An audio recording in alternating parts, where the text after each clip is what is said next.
Yeah, it's like basically a shredder. Yeah, it's like a big shredder. And it smells so good. Yeah, it does. I love the smell of fresh pepper. So this is how you take your cover crops down, guys.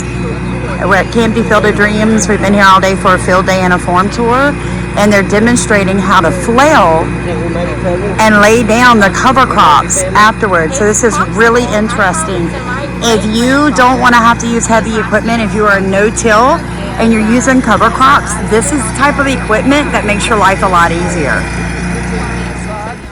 It'll chop it up and it'll drop it right there. So that's got these little swivel, these little things right here, and this spins around and around like this. And this roller here is what you can set your height up or down as low as you want it. So I've got to attach this back to that. Add a pea patch and a corn patch. So I plant all at the same time, and then when it came time to terminate that just rolled right on over. I had to go over it a couple of times, but generally anything about yay big around, as long as it's not like super hard wood, you know, but like pithy stalks like corn and okra, it's fine. But it will, if it's super thick, it will. You'll hear the machine start to kind of ball down a little bit. You have to go slower or raise it up. And this is the power harrow. Now this is 30 inches wide. This is 21. At the time, that's the only one they had. But this is a tilter, basically. It's a super sized tilter. So up under here, you have these metal tongs or metal fingers like this, and they spin around like an egg beater. And you can set this will go about 2 inches down, maybe a little deeper. So you're not inverting the soil, you're just working that top layer. And so what I'm going to do is I'm going to put the flail on here, and I'm going to go do what, about a bed's worth? Do a couple passes, so maybe 2 beds. Yeah, side by side passes? Right. Okay. With the flail. With the flail. And then we'll go back over it with the power harrow. And break it up now. And if they want to stand in the shade while I swap everything around. Yeah, maybe.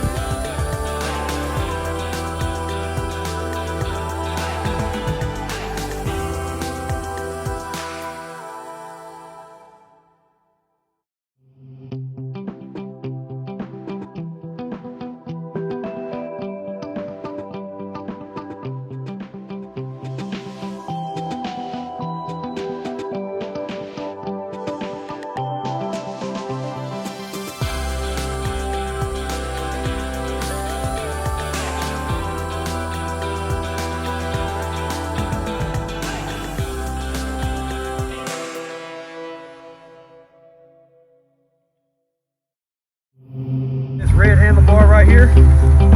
So you can't do anything with this unless this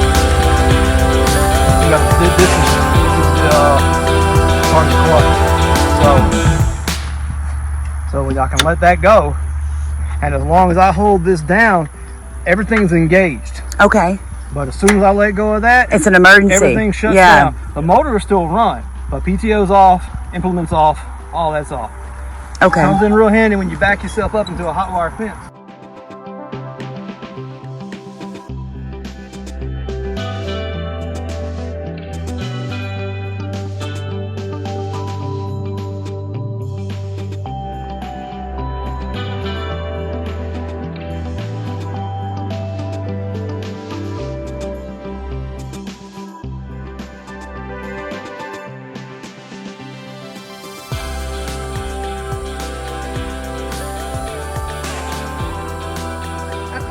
I wanted to point out with first the flail mower.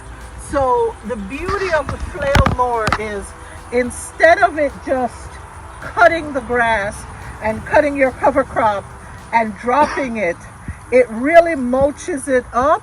So this breaks down really easily into and feeds the microorganisms in the soil. That's the first thing. The second thing is what we've realized is when you have very good cover crop coverage or crop coverage. We found this out when we terminated our rice crop last year. and we flailed it and we tarped it. And when we picked up the tarps, it was still there, meaning it hadn't degraded, and that was like 3 or 4 weeks later. So that's when we looked into the harrow. And what the harrow does, if you notice, it's going to rotate this way. So instead of turning the soil over and tilling it, it rotates like this and agitates it. So what we have done here is created a mini compost pile, because now we have the soil mixed into the cover crop, and then when you tarp it, that decomposes really quickly. Just showing him. I stick my finger in right here, and it's hard. Like I can't go any further than that. So it's right at the top. Yeah. Okay. Passing over that layer of soil right below it. So the more it does that, the more it hits that layer, the more it's packing down. These, they're hanging down like this. So they're turning around in a circle, and you've only got like that one little point. So if there is going to be any sort of compaction, it's going to be very, very small. Plus, you're still leaving a lot of the roots and stuff down that's at that soil line. So they're going to be there decomposing to sort of counteract whatever amount of compaction you may be creating by running even this small piece of equipment over.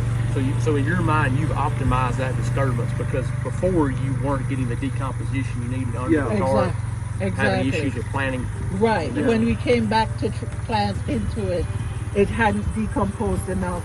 And even when we ran the flail mower over it again, it still was not. You couldn't transplant it. You could transplant, but you couldn't direct seed. That having living roots in the soil for as long as possible is the best thing to do. So what we've talked about, and this is coming in the spring now, so listen, don't ask me how it worked because I haven't tried it. We're going to put in a buckwheat and crimson clover mix.